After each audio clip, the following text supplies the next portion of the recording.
2015 मध्ये रिलीज झालेला Gabbar is back अभिनेता अक्षय कुमार यांचा हा चित्रपट खूप गाजला होता। या चित्रपटातील एका सीन प्रमाणे सटाणा तालुक्यातील लखमापूर येथील रहिवासी असले राजेंद्र शालिंदर जाधव हे दिनांक 23 फेब्रुवारी 2024 मध्ये यकृताच्या गंभीर आजारामुळे मयत झालेले होते। या मयत व्यक्तीचा चाळीसगाव तालुक्यातील दहिवड फाट्याजवळ अपघातात मृत्यू झाल्याचा बनावट दिनांक 19 एप्रिल 2025 रोजी करून श्रीराम जनरल इन्शुरन्स या कंपनीकडे 50 लाख रुपयांचा विमा आणि इतर 10 विमा कंपन्यांचे दावे करून विमा लाटण्यासाठी एका चित्रपटाप्रमाणे स्टोरी तयार केली गेली।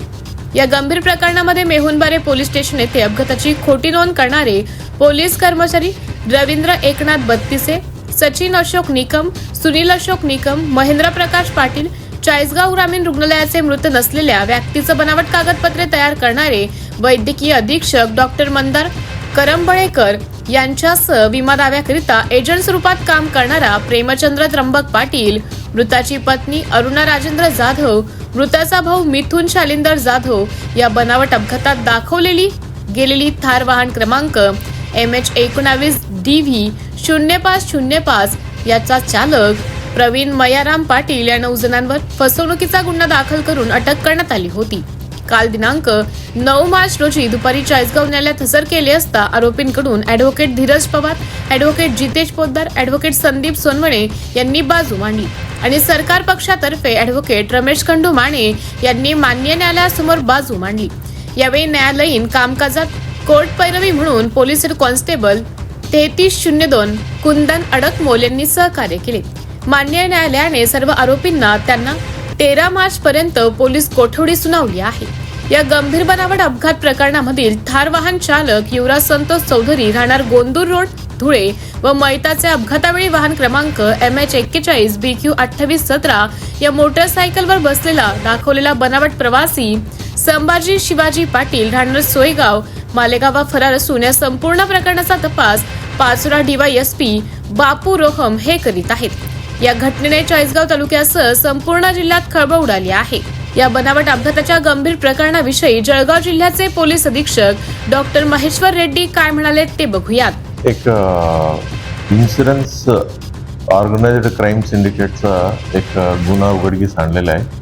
त्यामध्ये काही इन्शुरन्स एजंट्स आहे। इन्शुरन्स एजंट्स जे गरीब आहे आणि ज्याचा टर्मिनली इल आहे, त्याचं आजारी मुले येणारे एक काही महिन्यात किंवा काही वर्षात मरण पावणार आहे असं लोकांना आयडेंटिफाय करतात आणि त्यांच्या नावाने मोठ्या मोठ्या इन्शुरन्स काढतात।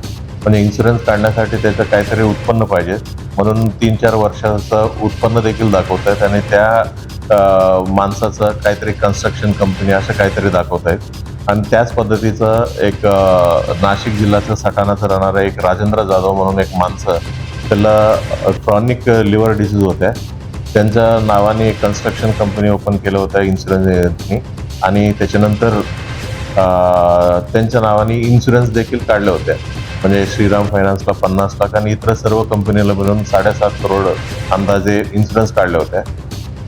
त्या माणसाचा राजेंद्र जाधवचा फेब्रुवारी 2024 मध्ये मयत झाला होता नॅचरल डेथ। त्यांनी जे इन्शुरन्स एजंट्स आहेत तेव्हा त्यांना काय करता आलेलं नाही आहे, म्हणजे नॅचरल डेथ झाल्यामुळे त्यांचे कोणतं इन्शुरन्स मिळालं नाही आहे। त्यांनी ओव्हरऑल प्लॅनिंग केलेलं आहे।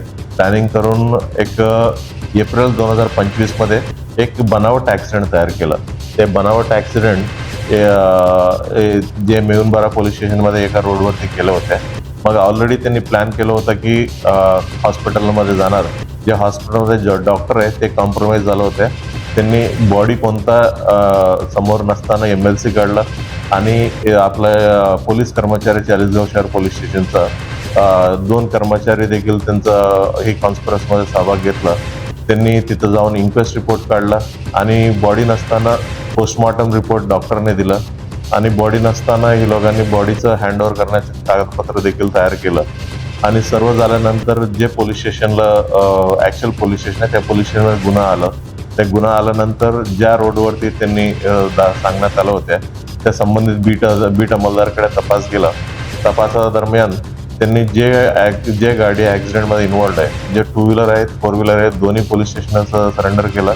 ते साक्षीदार देखील सरेंडर करण्यात आले होते आणि आरोपीनं देखील सबमिट केलं होतं पोलीस स्टेशनमध्ये।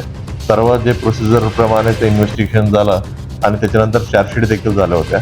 नंतर आम्हाला जे माहिती प्राप्त झाल्यानंतर फायनान्स कंपनीवाल्यांकडनं आम्ही गुन्हा दाखल केला आणि येस पूर्ण प्रकरणामध्ये म्हणजे इन्शुरन्स काढण्यामध्ये जे काही चुका काढलं होतं, नंतर बनावट ॲक्सिडेंट तयार केलं होतं आणि जे कोणी इन्शुरन्स एजंट्स आहेत आणि जे कोणी ह्याच्यामध्ये बेनिफिट मिळणार होते सर्व लोकांवरती आम्ही तपासादरम्यान त्यांचं काय काय रोल आहे ते निष्पन्न केलेलं आहे आणि ओव्हरऑल आतापर्यंत आम्ही 9 लोकांना अटक करण्यात आले होते.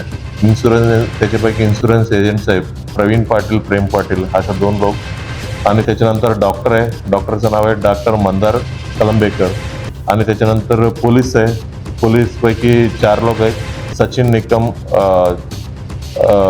हा मेहुणबारा पोलीस स्टेशनचा आहे, हा पोलीस हवालदार रवींद्र बत्तिशे हा बी मेहुणबारा पोलीस स्टेशनचा, पोलीस हवालदार महेंद्र पाटील, पोलीस हवालदार सुनील निकम या दोघा चाळीसगाव शहर पोलीस स्टेशनचा आणि त्याच्यानंतर जे मयत झालं होतं त्याचं वाईफ आहे अरुणा राजेंद्र जाधव आणि मयत झालेल्या माणसाचा भाऊ आहे एक मिथुन जाधव. असं एकूण 9 आरोपींना आम्ही अटक करण्यात आलेला आहे. पुढील तपास आमचे चालू आहे. हे जे संपूर्ण प्रकरण आहे ते विमा कंपनीने स्वतः इन्व्हेस्टिगेशन केल्यानंतर समोर आलं. हा विमा कंपनीला देखील म्हणजे त्यांचा ओव्हरऑल क्लेममधून त्यांना डाऊट आले होते. त्यांच्या टीम देखील म्हणजे त्यांचं स्पॉट व्हेरिफिकेशन जेव्हा करायचं होतं ते स्पॉट व्हेरिफिकेशन वगैरे सर्व चालू त्यांचं केलेलं आहे.